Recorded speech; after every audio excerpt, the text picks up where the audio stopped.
Podcast Voces Amigonianas, temporada 2. Un espacio de los religiosos terciarios capuchinos amigonianos. Únete a la conversación y hagamos juntos que nuestras voces se escuchen. Episodio 2.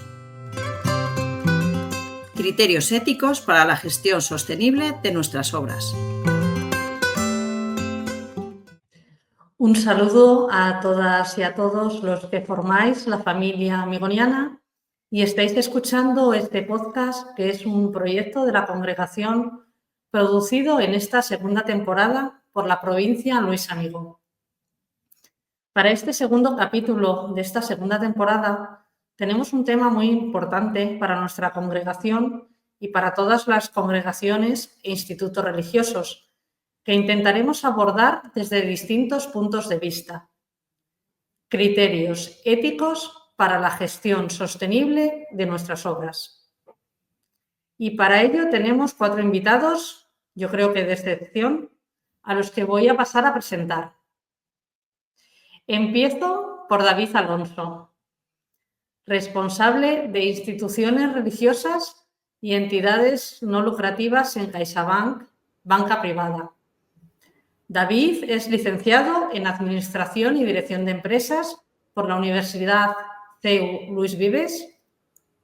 Lleva 27 años trabajando en banca, 18 de ellos gestionando clientes de diversos perfiles en banca privada y los últimos 6 años en su responsabilidad actual. Da clases en la Universidad de Comillas, en el posgrado de especialista en la Administración de Bienes Eclesiásticos, en el módulo de gestión del patrimonio mobiliario y participa en numerosas ponencias, talleres, charlas y cursos sobre planificación financiera y estratégica para instituciones religiosas y entidades no lucrativas. Bienvenido a este podcast, David. Nada, muchísimas gracias y gracias por la invitación. Y continúo con Francisco Covacho, que es un gran amigo de nuestra congregación. Jubilado de su trabajo docente, Paco ha desarrollado su profesión de maestro educador en barrios como las 613 viviendas de Burjasot o la Coma de Paterna, siempre a petición propia con adolescentes en situación de riesgo de exclusión social. Desde los años 80 mantiene una estrecha relación con nuestra congregación y de una manera muy especial con la colonia San Vicente Ferrer.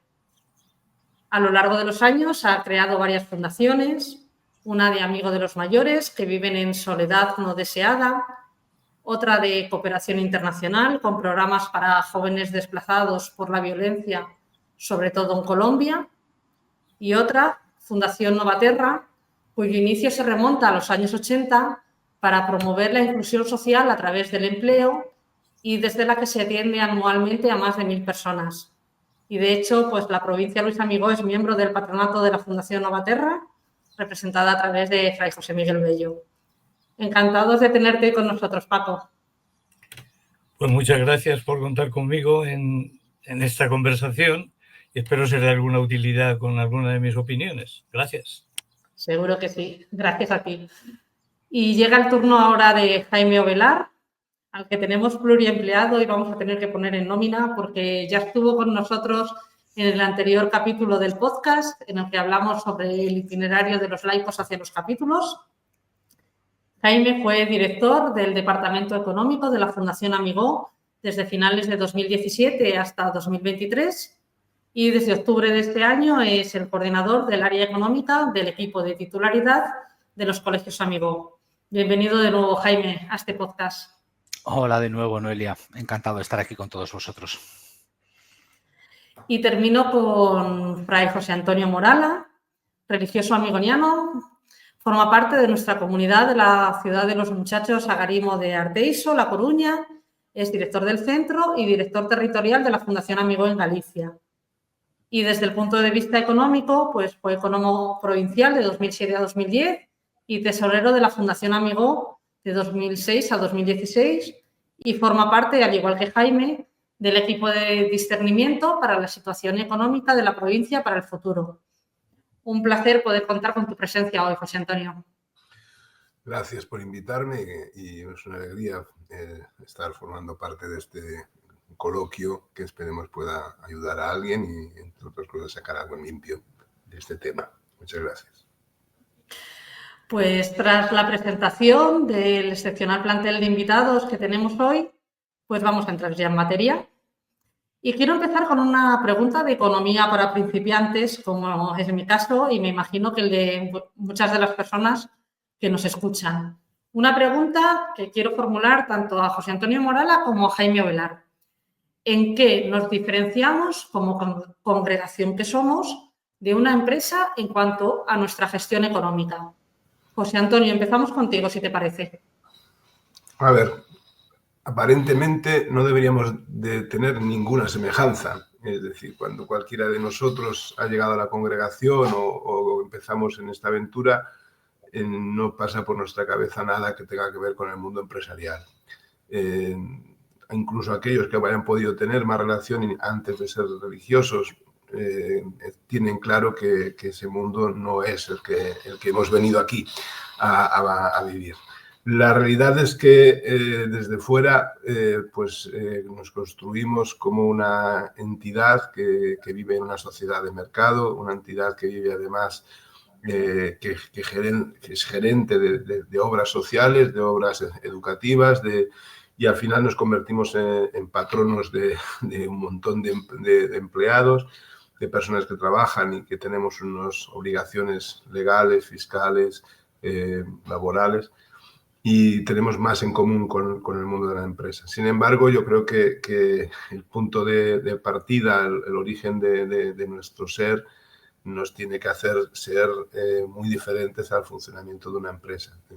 Pienso que la mayor diferencia es que nosotros no estamos buscando un beneficio que revierta en los dueños, en los empresarios, sino estamos buscando una obra social y una acción social, un beneficio para las personas, incluso poniendo nuestro propio beneficio en segundo, en tercero, en cuarto o en el último lugar.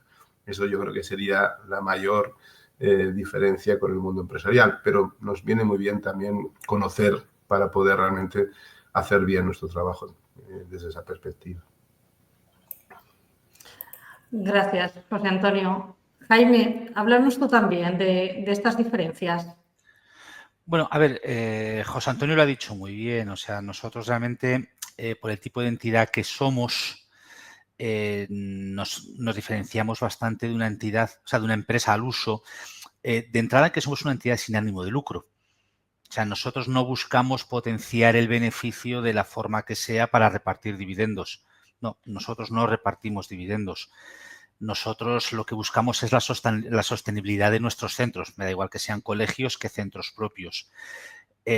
Cuando hablamos de obtener beneficio, nosotros obtenemos el beneficio, pero no para repartir ese dinero, sino porque necesitamos realizar obras de mejoras continuas en los colegios, y esas obras de mejoras salen de los beneficios de años anteriores.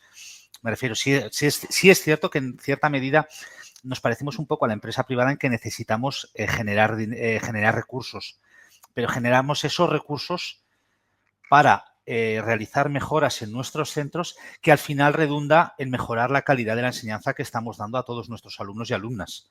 Ese es nuestro fin, que la calidad de la enseñanza que damos en los coles sea acorde al alumnado que tenemos.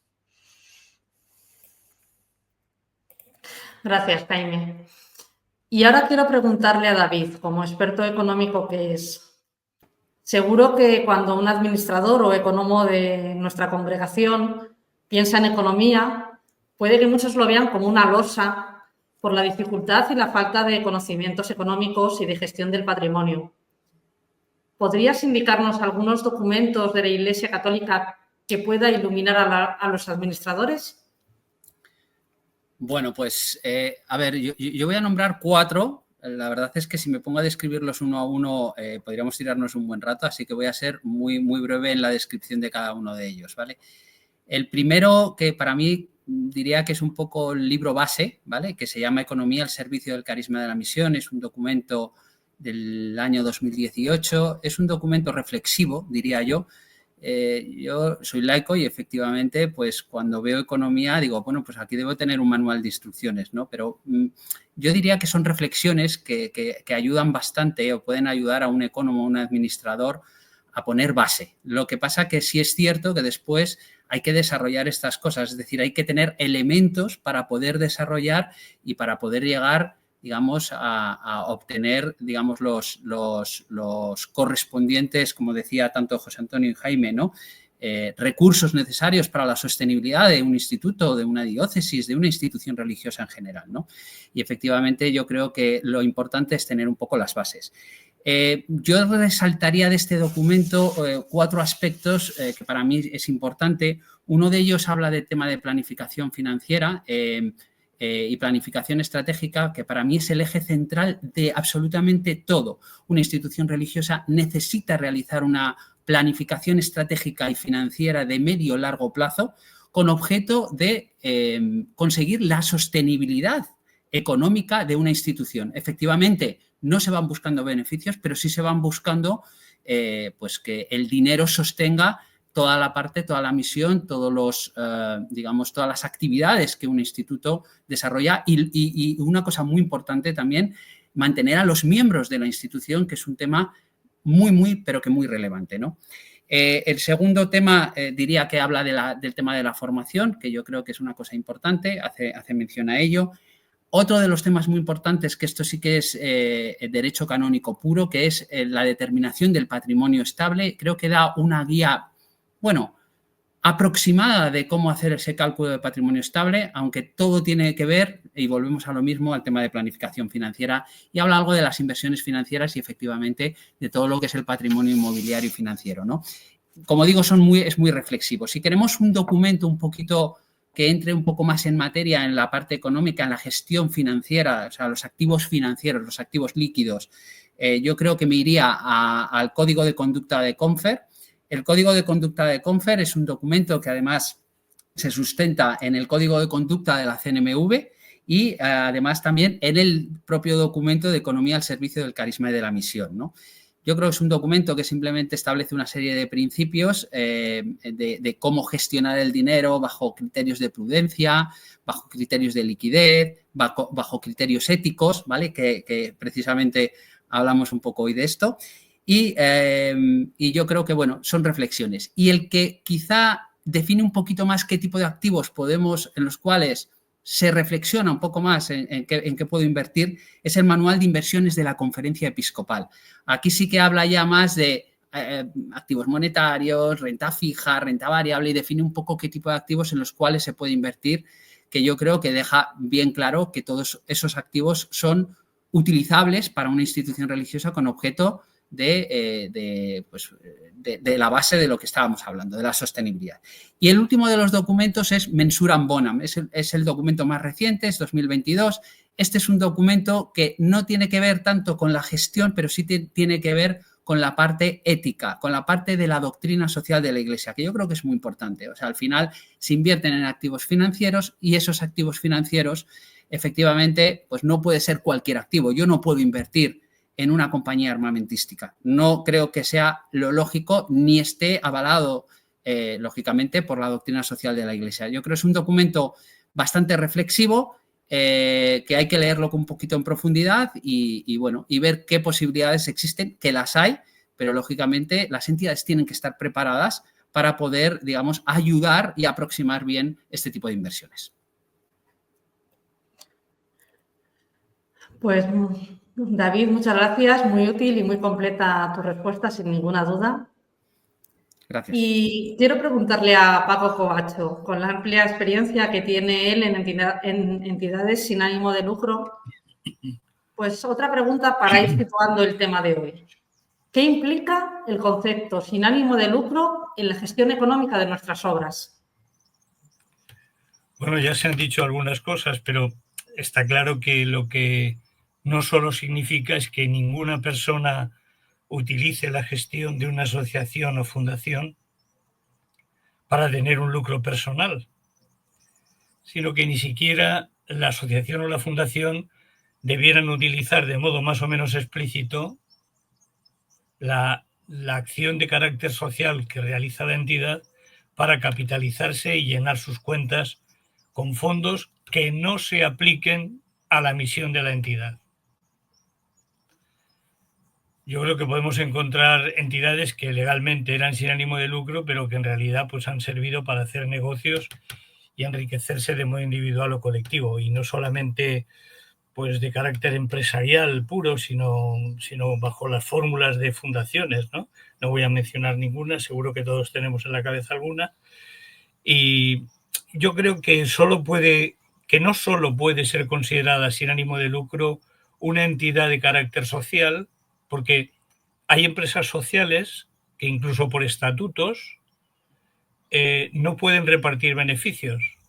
De esto último tenemos experiencia en Fundación Nueva Terra, que hemos ido creando empresas que son de inclusión social y que no reparten beneficios, ¿no? A mi juicio, pues la gestión económica sin ánimo de lucro de nuestras obras requiere ni más ni menos que todos los recursos se orienten y se destinen a desarrollar y llevar a término los fines fundacionales. Pues muchas gracias, Paco, por todo lo que nos has explicado. Y quiero volver ahora de nuevo a David para hacerle otra pregunta. David, se habla mucho, y tú lo has hecho en tu anterior respuesta, de la planificación financiera y de la planificación estratégica. ¿Pero qué tiene que ver con la sostenibilidad de la congregación y por qué es tan importante? Bueno, a ver, esta es una pregunta que nos podría llevar un buen rato. Voy a tratar de resumirlo y a mí me gustan mucho los ejemplos, ¿vale? Voy a poner 2 ejemplos. Imaginemos que queremos hacer las vacaciones o queremos montar las vacaciones de nuestra vida, ¿no? Efectivamente son unas vacaciones especiales, son unas vacaciones que requiere una preparación, ¿no? A nadie se le ocurriría montar las vacaciones, coger el primer avión y a partir de ahí lo que salga, ¿no? Bueno, salvo que seamos un mochilero, pero vamos a decir que nuestro objetivo es esas vacaciones maravillosas en donde vamos a estar en distintos sitios. Tenemos que planificar hoteles, tenemos que planificar vuelos, tenemos que planificar coches, tenemos que planificar visitas y, lógicamente, también hay un presupuesto por detrás, ¿no? Que cuadre con ese viaje deseado. Voy a poner otro segundo ejemplo. Si vamos a construir un templo, ¿vale? Imaginemos cuando vamos a construir un templo. A nadie se le ocurriría construir un templo, una catedral, por ejemplo, ¿no? Y decir, venga, utilizamos este espacio y vamos a levantar el templo aquí. Cogemos, contratamos una serie de empleados especializados en esto y se ponen a construir el templo. Previamente tenemos que pasar por un arquitecto, ¿no? El arquitecto es el que va a determinar si ese templo es viable, si la construcción de ese templo, la altura, los materiales, numerosas cosas que, lógicamente, y los permisos pertinentes.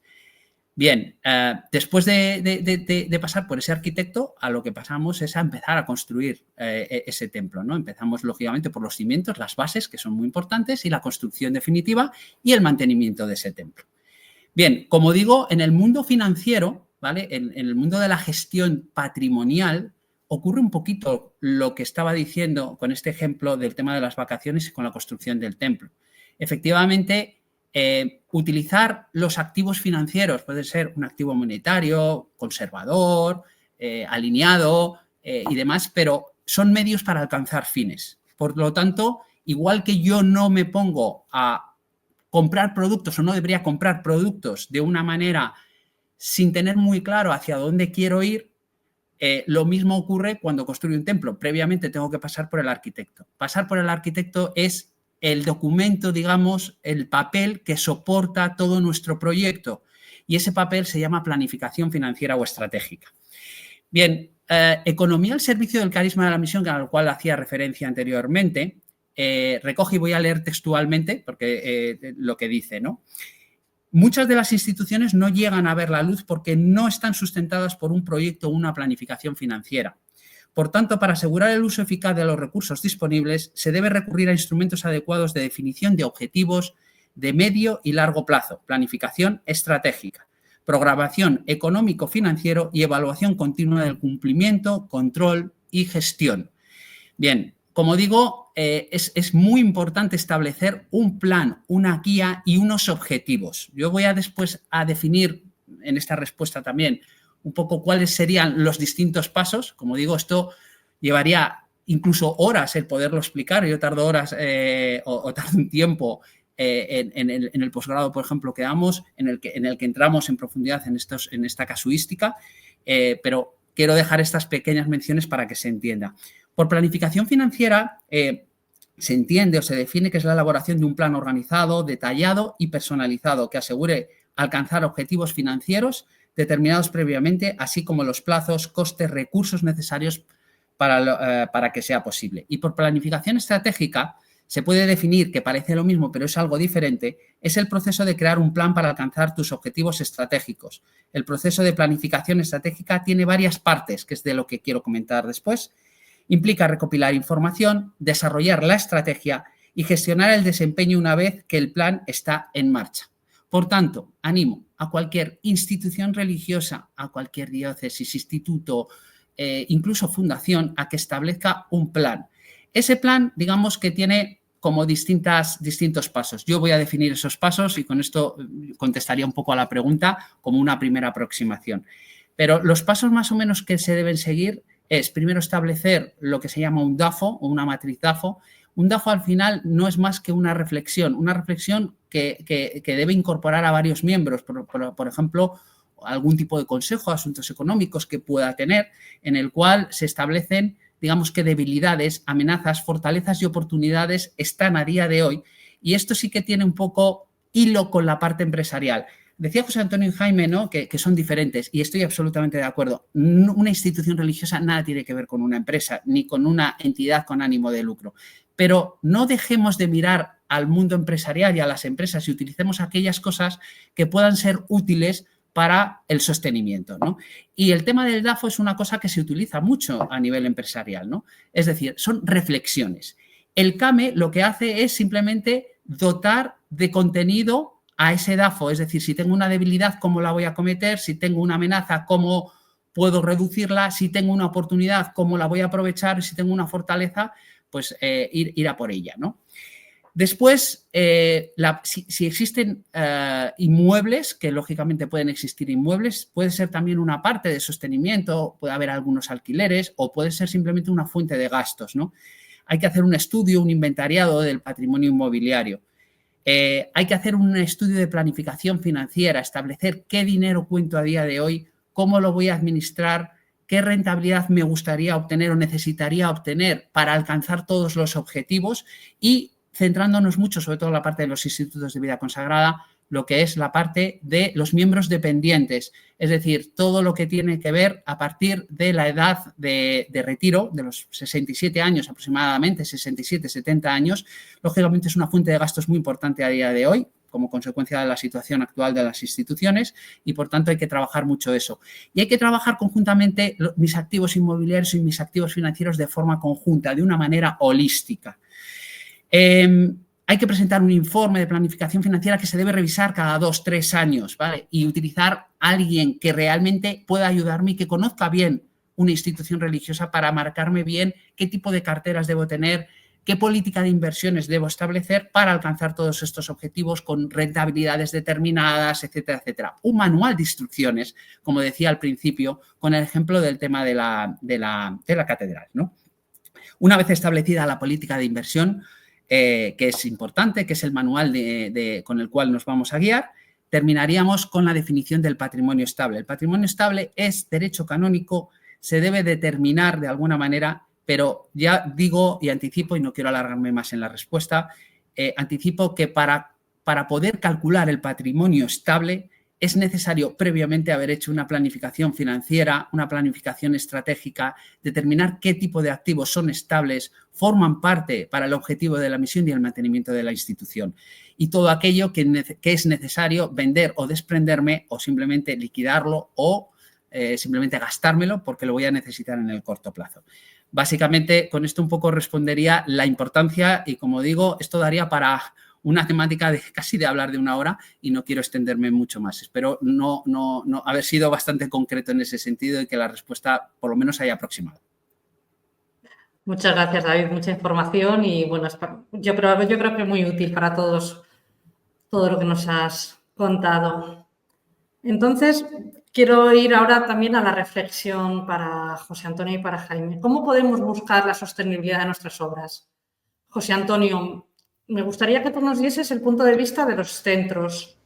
¿Qué criterios debemos de seguir para buscar esa sostenibilidad en nuestros centros de emisión?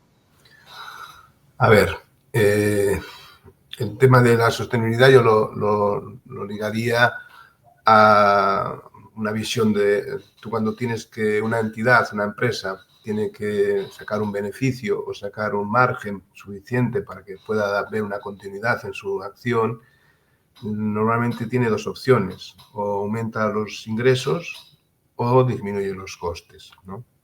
Y a mí me parece que ese es uno de los riesgos que tenemos más grandes. Es decir, por una parte los centros, 100% de los centros, sobre todo de menores, están vinculados a un contrato con la administración pública. Por lo tanto, solo hay un financiador, solamente hay un comprador del servicio que damos, que es la propia administración pública.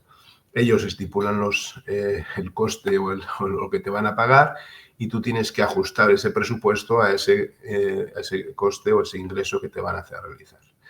Hay otros proyectos que aquí en Galicia tenemos también que vienen buscados financiación con subvenciones y ahí sí que tienes que ser todavía mucho más perspicaz y original para poder llegar a cubrir, porque muchas veces no estás siempre en el límite.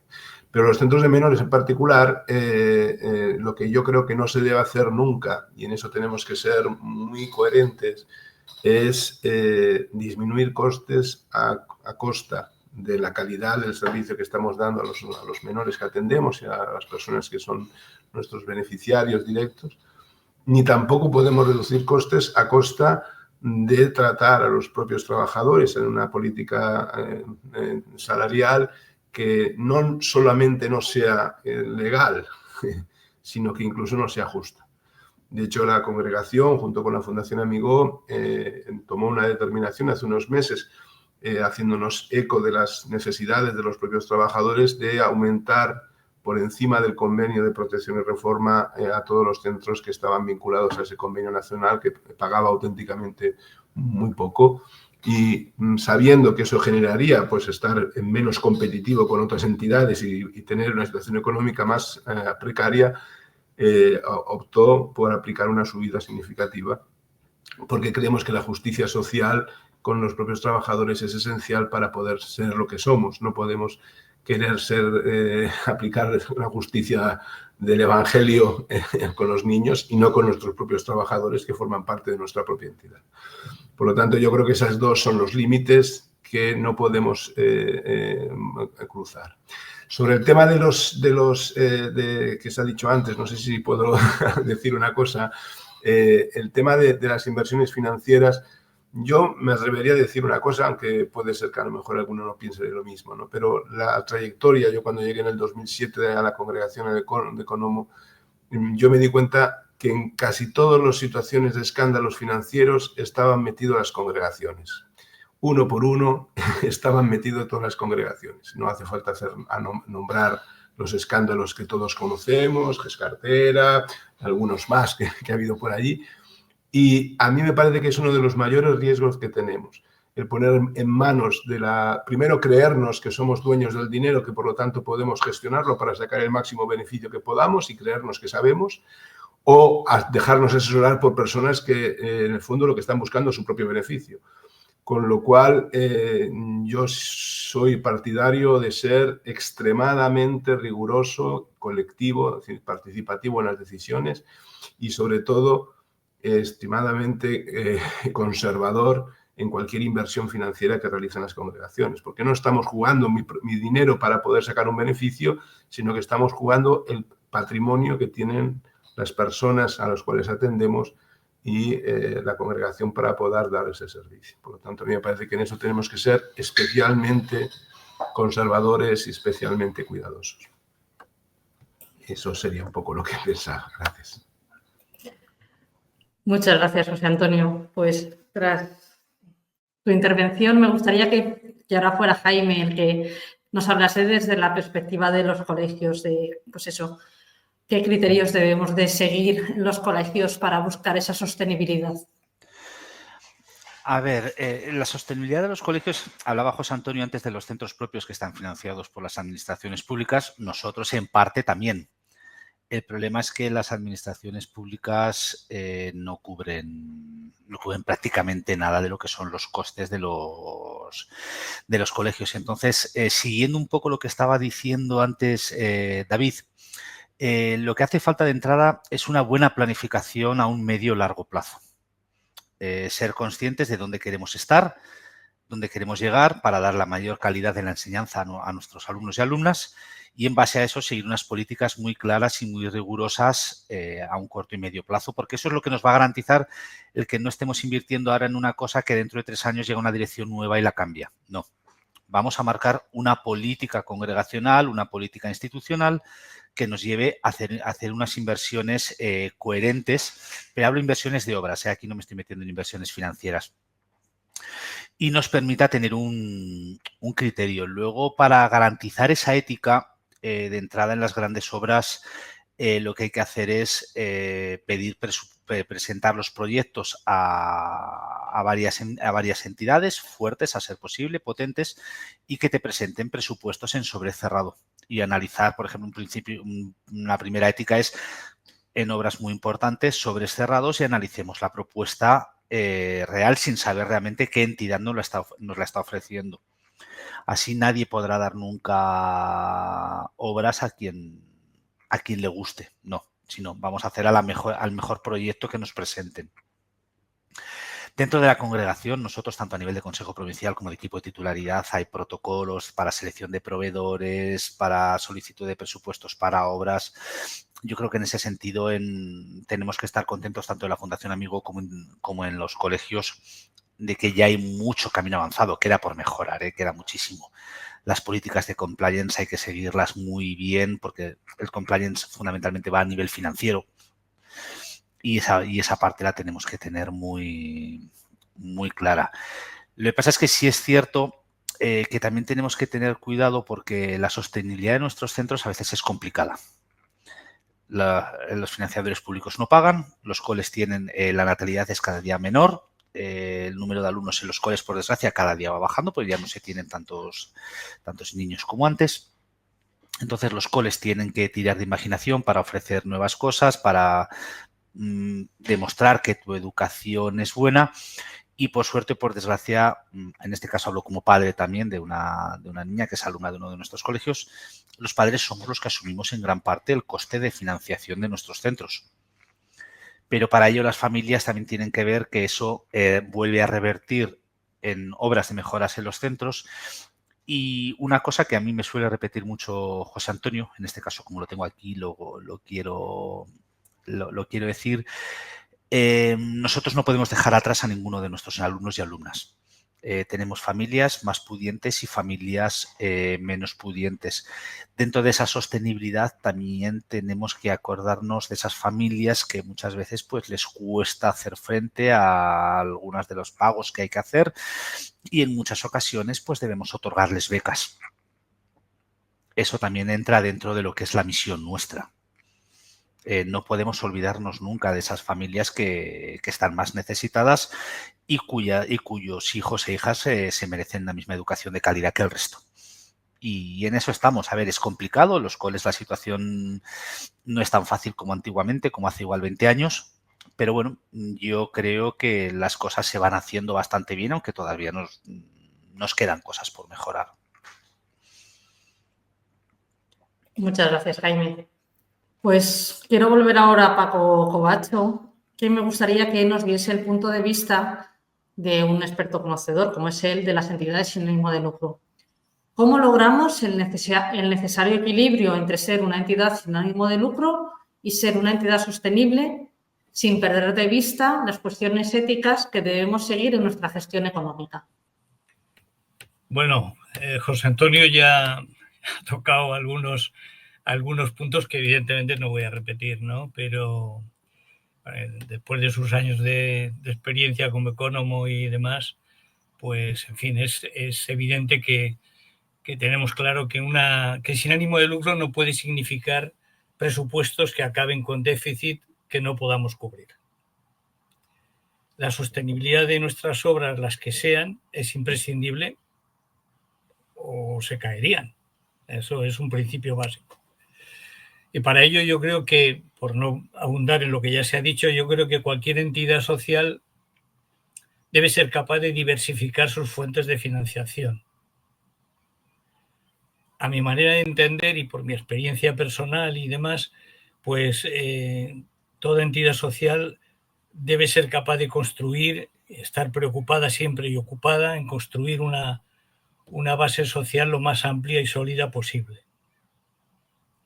Esa base social debe estar en continuo crecimiento en la medida en que también crece el desarrollo de nuestra misión.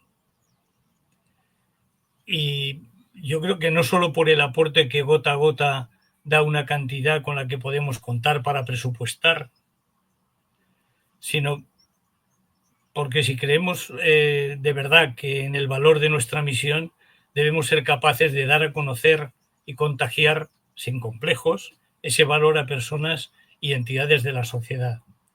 Yo creo que la base social, en mi experiencia, es la primera garante que puede contribuir a ese equilibrio que se pide en la pregunta, ¿no?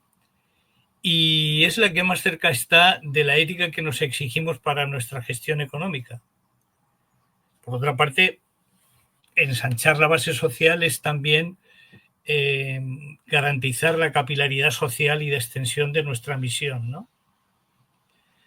Pero es evidente que no suele ser suficiente y por eso acudimos a ayudas y subvenciones o bien de origen público o bien de origen privado. Respecto a las primeras, las de origen público, pues la única objeción de carácter ético que yo aportaría es la de que no nos haga perder ni un punto de libertad para hacer las cosas como creamos que debemos hacerlas, según nuestro estilo y según nuestra metodología, en este caso amigoniana. Así como tener la libertad para denunciar y proponer cuantas cosas creamos que deban hacerse mejor o de otro modo. Esto no siempre es fácil. Y respecto a las segundas, a las de origen privado, a mi manera de ver, y hablo por mi propia experiencia, no debiéramos aceptar a ciegas aportaciones de entidades o empresas cuya ejecutoria está en las antípodas de un comportamiento ético. La acción social de nuestra misión no puede ser quien tranquilice conciencias de quienes quieren presentar una cara amable con la que justificarse con una especie de maquillaje cosmético.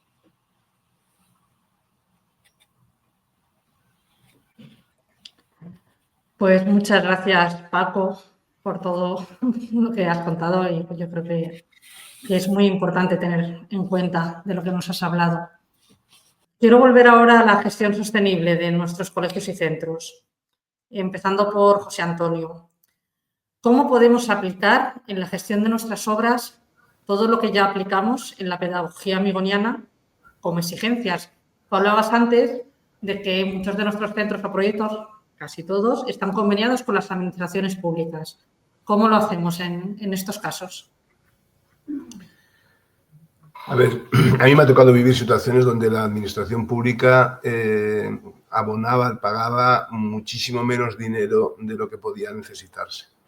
Y hemos tenido que ser muy reivindicativos, hemos tenido que juntarnos muchas otras entidades, otras congregaciones y plantar cara a la administración, haciéndoles entender que no era viable poder atender a los muchachos y al personal de una manera que se debería hacer con el presupuesto que nos ofrecían. Y eso es una de las labores que también tenemos que hacer, es decir, no podemos ser solamente receptores, tenemos que hacer sentir a la administración pública cuáles son las necesidades que se tienen. Y en eso yo creo que todos los centros estamos, y en esa negociación no para buscar beneficios ni márgenes, sino para buscar dignidad del servicio que estamos realizando. Y ese es el principal trabajo, ¿no? En un centro a nivel de gestión también hay que ser coherente con la propia pedagogía amigoniana y sobre todo los valores amigonianos, ¿no? Es decir, Pero fundamentalmente con quien más tenemos que trabajar es hacer sensible a la Administración de que es necesario invertir en este tipo de recursos, porque sin esos recursos económicos el trabajo que realizamos disminuye en calidad, ya sea por número de educadores, ya sea por recursos materiales, ya sea por bienes que podemos poner al servicio de los muchachos. Entonces yo pienso que esa es la parte más ingrata, el pelear a veces con la Administración para que sean conocedores de esa necesidad. Gracias, José Antonio. Jaime, en el caso de los colegios, tú hablabas antes también pues, de esa dependencia de las consejerías de educación, en su caso, de las comunidades en las que están situadas. Entonces, ¿cómo aplicamos en la gestión económica la pedagogía amigoniana que ya aplicamos en la gestión educativa, por ejemplo? ¿En tu caso? Sí, a ver, nosotros tenemos más suerte, igual que la Fundación Amigo y los centros propios, porque al pertenecer a una organización tan potente como Escuelas Católicas, es Escuelas Católicas nuestra patronal la que está todos los días con el Ministerio diciéndole que los módulos económicos son un auténtico desastre. Y son ellos los que ya están unidos y intentando negociar siempre con el Ministerio, pero bueno, eso ya es, el lograr algo es diferente. Yo, para mí, dentro de nuestra pedagogía amigoniana, vuelvo un poco a lo que decía antes. No podemos olvidarnos de esas familias que están más necesitadas, que están más justas y con las cuales tenemos que estar con ellas. Entonces, ¿cuál es no podemos hacer mucho, o sea, realmente nosotros a nivel de controles, a nivel económico, por suerte o por desgracia, hay 1000 controles de cuentas, de auditorías de cuentas externas, presentaciones que nosotros hacemos a la Consejería de Educación en todas las comunidades de los gastos de funcionamiento de los centros. O sea, me refiero, nosotros estamos muy controlados. El dinero no nos lo podemos gastar en lo que nos apetezca. Lo que hay que hacer es, pues como te he dicho antes, una buena gestión. Planificar a un medio largo plazo para tener muy claras las inversiones que tenemos que hacer, no estar ahorrando por ahorrar. Si es necesario hacer una inversión, tenemos que buscar la forma de financiarlo. A veces tiene que ser financiación externa, otras igual somos nosotros directamente los que podemos generar el dinero, pero siendo muy cautos. Cautos me refiero en realizar una política a medio plazo bien marcada desde la propia institución, en este caso hablo desde el Consejo Provincial. El Consejo Provincial es el que tiene que decidir dónde quiere cómo quiere, más que dónde, cómo quiere que se vean a los colegios amigo. Y nosotros, como equipo de titularidad, llevarlo a cabo de la mejor forma posible. Pero siempre con unas políticas claras y con unas líneas claras. Si no tenemos esa primera etapa de marcar dónde queremos estar, realmente va a ser muy, muy complicado.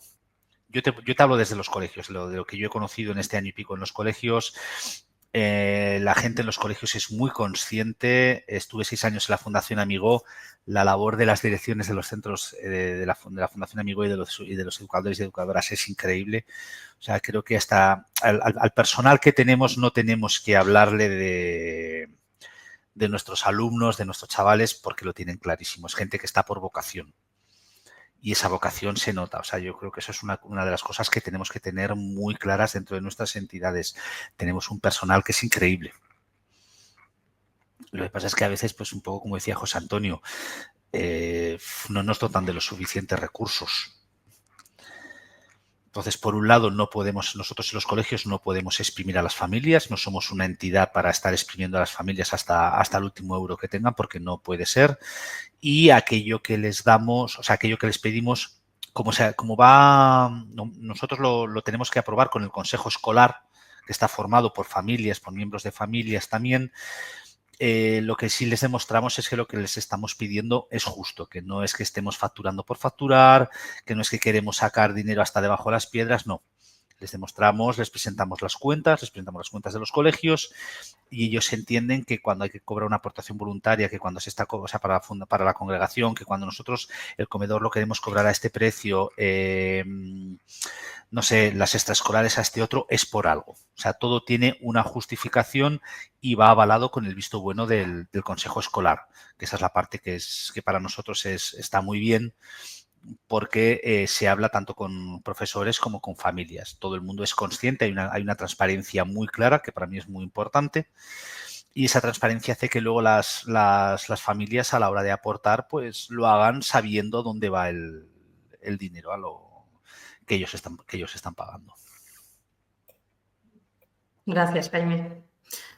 Y quiero volver con Paco Covacho, porque tengo otra pregunta que quiero que nos responda desde su experiencia. Paco, ¿quién serían los responsables de la ética en la gestión de las obras? ¿El director, los profesionales implicados, los órganos de gobierno de la entidad? Yo, vamos, no tengo dudas desde mi experiencia que la responsabilidad sobre la ética en la gestión de las obras recae sobre los órganos de gobierno de la entidad. Otro asunto es el nivel de asunción que los órganos de dirección sean capaces de capilarizar hacia el director, hacia la directora y desde luego hasta hacia los profesionales de la plantilla, cosa muy importante, como estaba explicando el anterior compañero, porque puede servir de poco el interés y la interiorización que tengan los órganos de gobierno acerca de los comportamientos éticos si esa interiorización no llega a permear en toda la ejecutoria diaria hasta el último de los técnicos de la plantilla, ¿no? Y Paco, para seguir incidiendo en estos criterios éticos para la gestión de nuestras obras, debemos tener presente cuestiones importantes como son la gestión de recursos humanos, de la que nos han hablado pues, José Antonio, también Jaime, la comunicación, la transparencia, que incidía ahora también Jaime en su anterior respuesta. ¿Qué debemos de tener en cuenta para ir más allá de cumplir lo mínimo exigible en estos tres campos? Pues mira, respecto a claro, por muy obra social que seas, desde el momento que tienes un empleado eres una empresa y evidentemente pues tienes que tener una gestión de personal, prefiero decir que de recursos humanos, ¿no? Pero yo por propia experiencia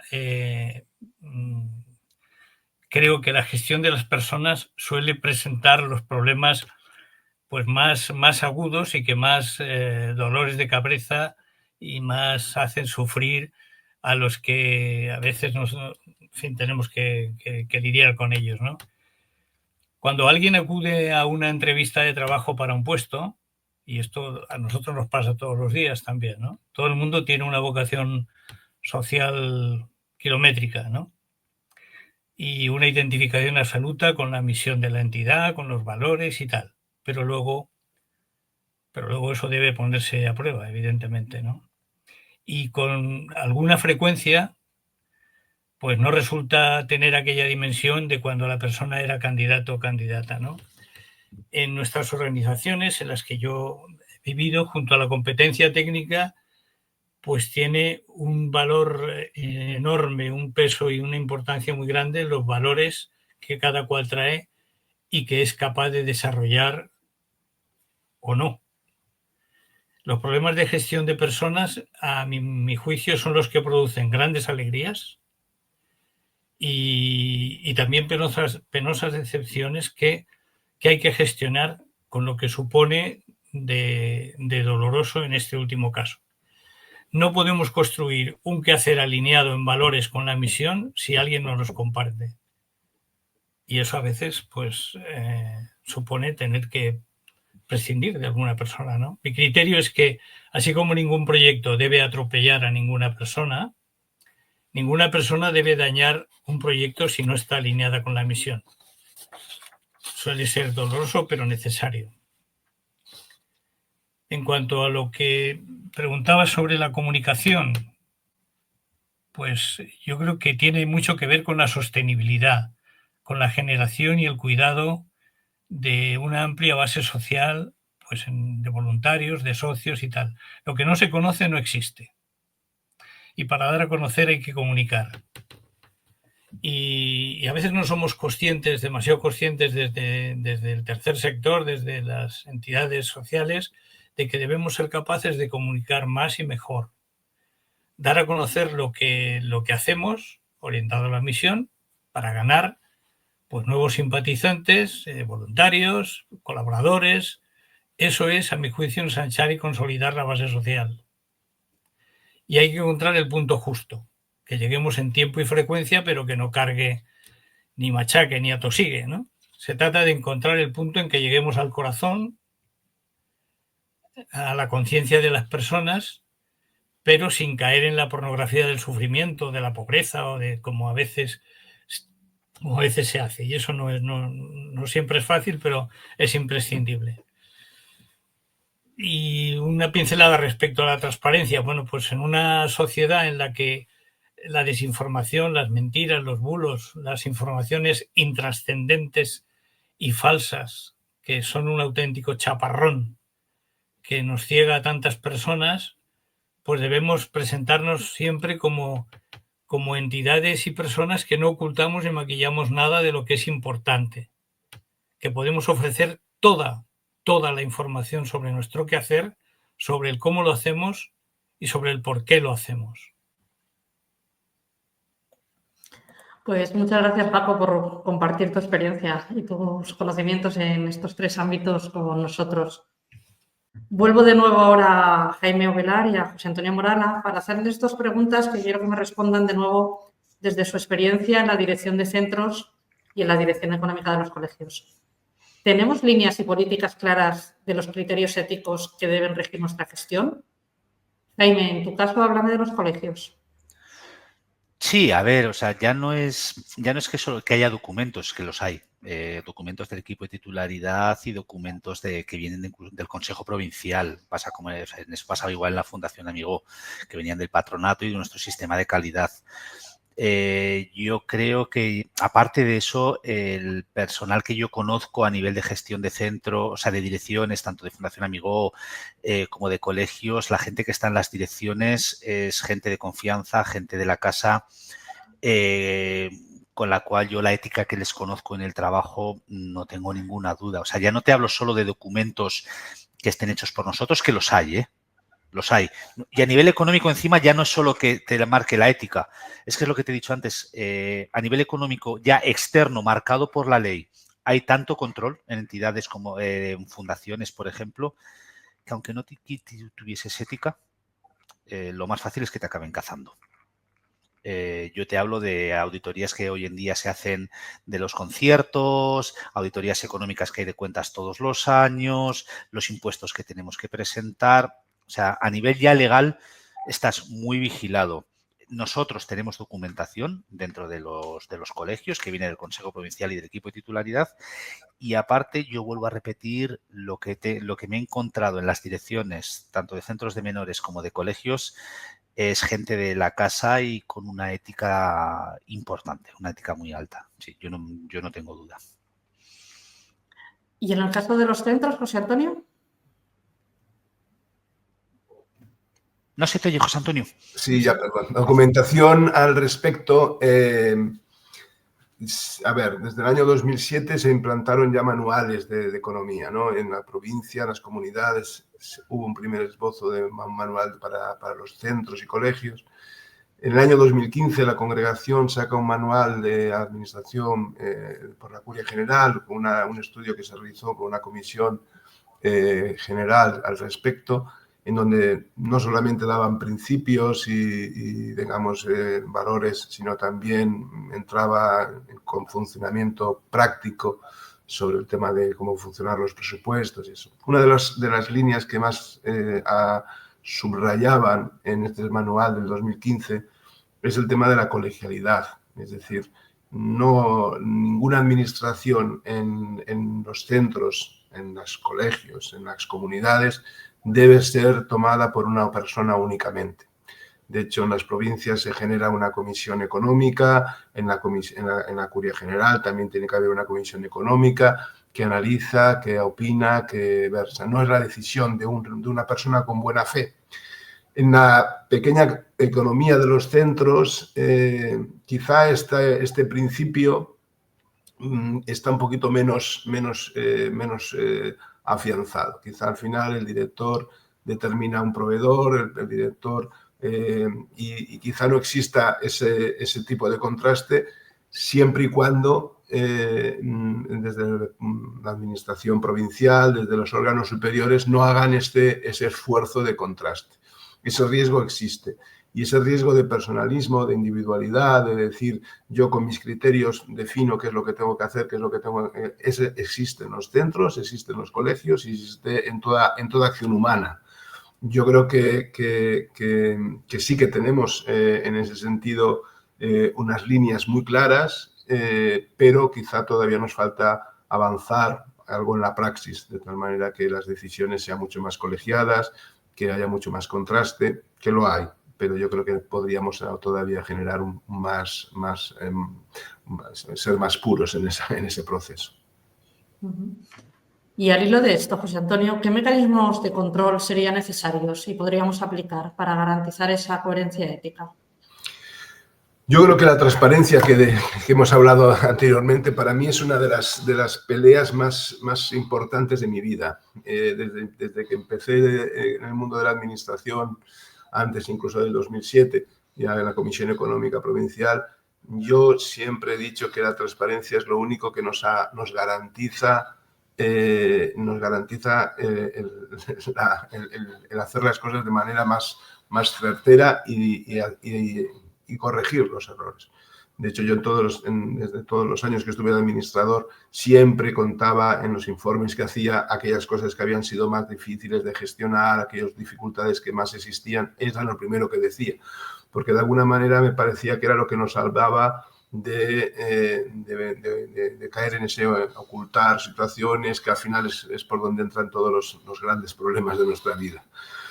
Por lo tanto, yo creo que la transparencia y el control tendrían que ser una cosa mucho más del día a día de nuestra vida. Es decir, y en eso creo que también podemos hacer un esfuerzo de crecimiento. Evidentemente, la lejanía de los centros de las sedes centrales en Madrid, un centro como, por ejemplo, que estoy yo en Galicia, al final corres el riesgo de hacer tu propia guerra, ¿no? En todos los sentidos y también en el sentido económico, ¿no? Y a mí me parece que eso podemos todavía generar un poquito más de sinergias, un poquito más de contraste, un poquito más de... Existen.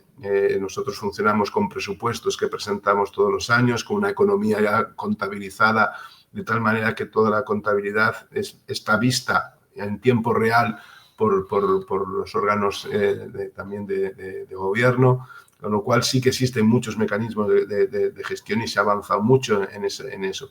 Pero yo creo que todavía en el mecanismo de la toma de decisiones podríamos avanzar en estas comisiones económicas que sean mucho más profundas, mucho más oídas. Y bueno, pues en ese sentido yo creo que todavía tenemos algo de camino. Pero yo sobre todo añadiría este tema, el tema de la transparencia es lo que nos asegura que al fin que todo esté de alguna manera bajo unos principios éticos adecuados. Sin transparencia, la ética empieza a coger olor a cerrado y empieza a haber muchas más dificultades para mantenerse. Gracias, José Antonio. Y Jaime, desde tu experiencia y conocimientos, ¿cuáles serían esos mecanismos de control? Antes nos hablabas de las auditorías, pero ¿cuáles más podemos seguir para garantizar esta coherencia ética? A ver, al hilo de los presupuestos que decía José Antonio, nosotros, date cuenta, los presupuestos de los coles los realiza un equipo directivo de colegios, donde está el director del colegio, jefaturas de estudios, jefaturas de los distintos niveles educativos. Una vez que el equipo directivo elabora el presupuesto, lo pasa a un equipo de titularidad, compuesto ahora mismo por 4 personas, que evalúan ese presupuesto, ven si es coherente, le dan un primer ok y luego ese presupuesto es elevado al Consejo Provincial, que es el órgano que finalmente aprueba los presupuestos de los diferentes colegios. Me refiero, o sea, lo que son tanto presupuestos como cuentas anuales pasan por 3 filtros. No es que digas lo aprueba el director económico, o sea, el responsable económico de los centros, que puedo ser yo, o lo aprueba el responsable, o sea, el director del colegio. No. Lleva por 3 órganos colegiados que revisan y dan el visto bueno o aprueban esos presupuestos o esas cuentas. Entonces, es muy difícil que se escapen muchas cosas. Y eso quitando lo que te decía antes, y es que externamente estamos obligados por tributaciones, por auditorías de cuentas. O sea, realmente a nivel contable, gracias a Dios, hoy en día, debido a todos los escándalos que ha habido y que antes que también Paco Covacho hacía un poco referencia, a las entidades sin ánimo de lucro se la vigila mucho más que antiguamente. Y eso, si lo unimos a que tenemos que ser transparentes, que es que José Antonio tiene razón, yo creo que hay que hacer mucho hincapié en la transparencia total de todos nuestros actos. O sea, nosotros no solo debemos de ser buenos, sino que debemos parecerlo. Y por suerte, por desgracia, por el tipo de entidad que estamos, mucho más que los demás. Es que lo tenemos que hacer mucho mejor que el resto porque nos van a vigilar mucho más. Entonces, yo creo que los mecanismos existen, se hacen, pero sí es cierto que todavía nos quedan afinar cositas y mejorar. O sea, hay que mejorar día a día. No podemos mirarnos al espejo y decir que bien lo hacemos. No. Siempre hay algo que mejorar, siempre hay algo que pulir y yo creo que en esas estamos. Gracias, Jaime. Y bueno, quiero volver ahora a David, que le tenemos ahí un poco olvidado desde hace un tiempo, pues para que nos hable desde sus conocimientos financieros y desde la amplia experiencia que tiene en planificación estratégica de inversiones. Nos queda la duda de la dificultad o facilidad para poder alinear nuestras inversiones financieras con la doctrina social de la Iglesia. Antes has hablado de Mensura Bona, pero ¿cómo de preparados estamos las instituciones religiosas para controlar en lo que invertimos?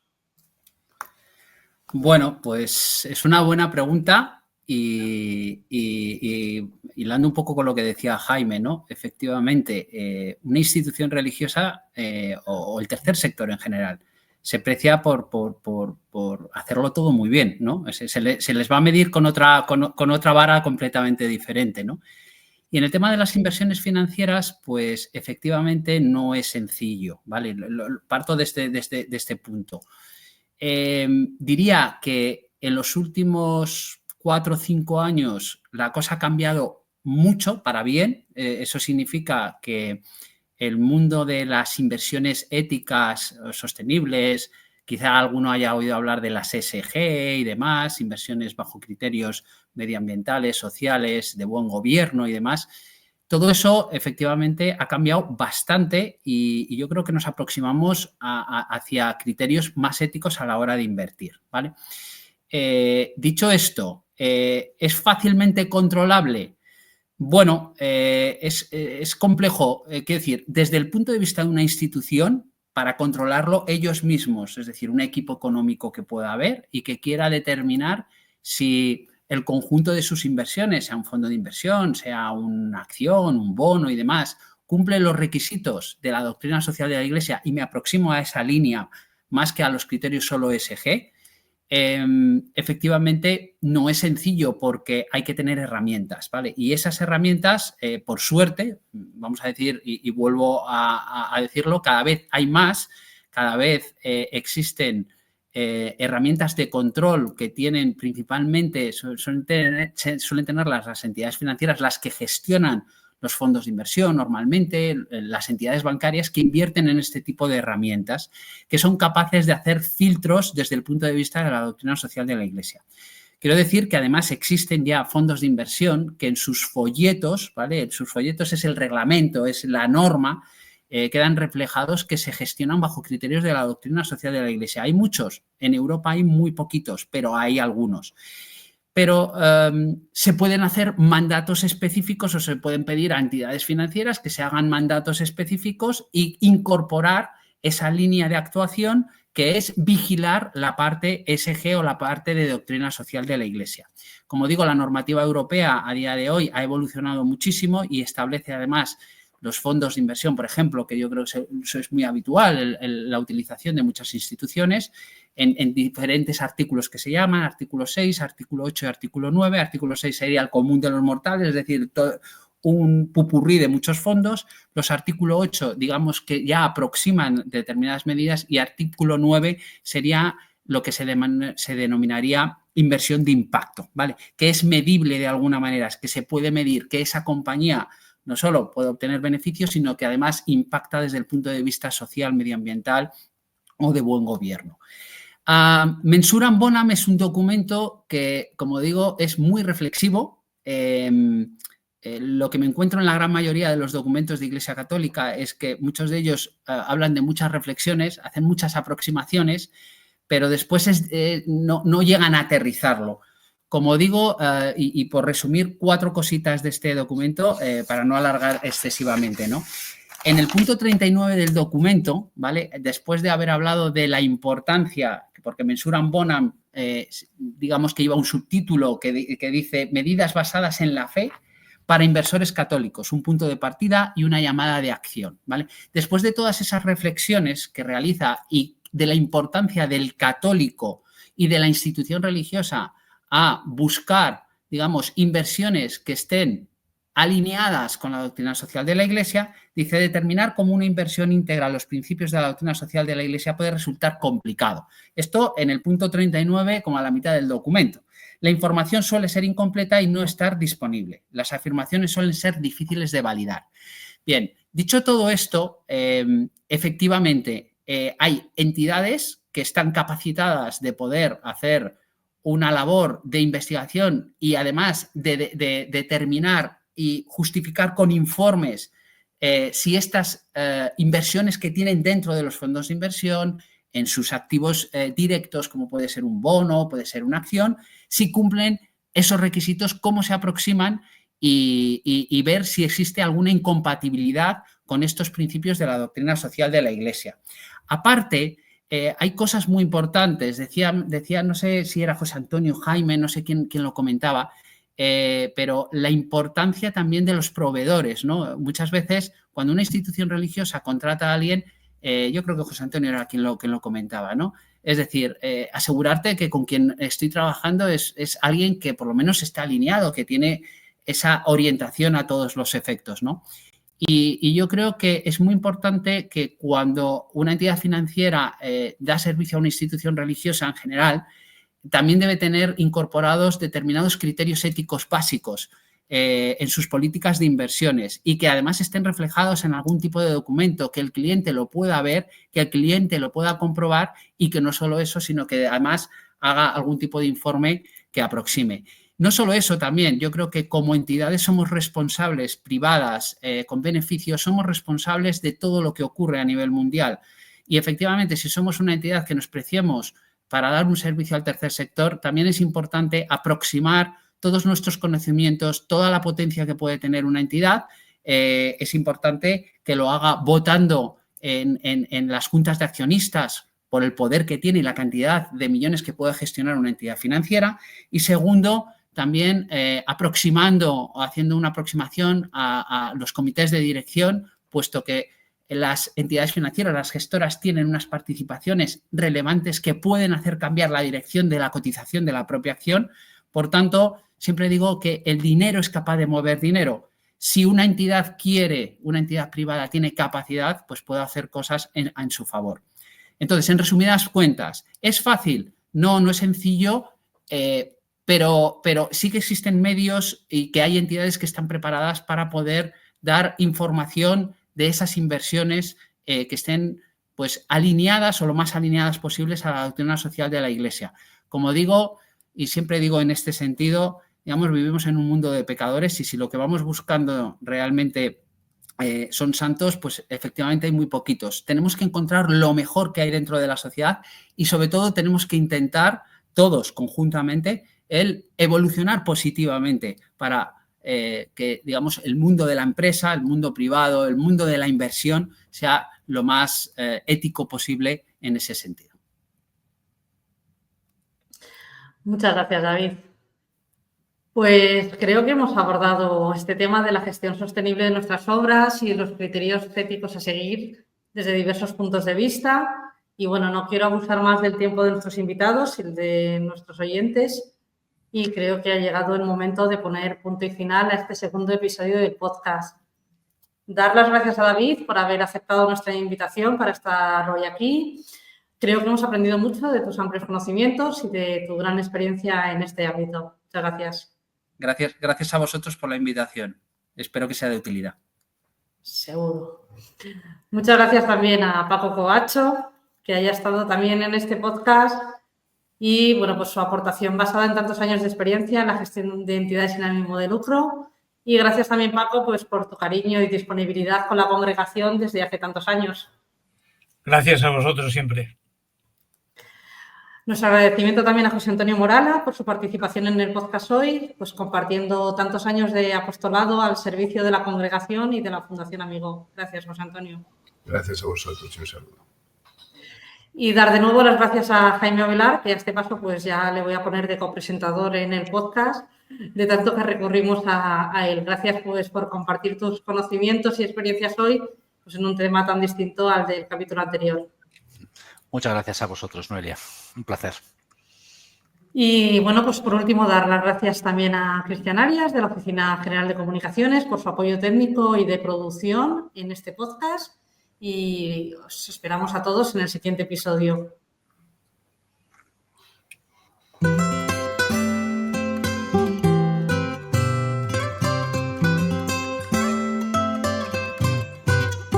Podcast Voces Amigonianas, temporada 2.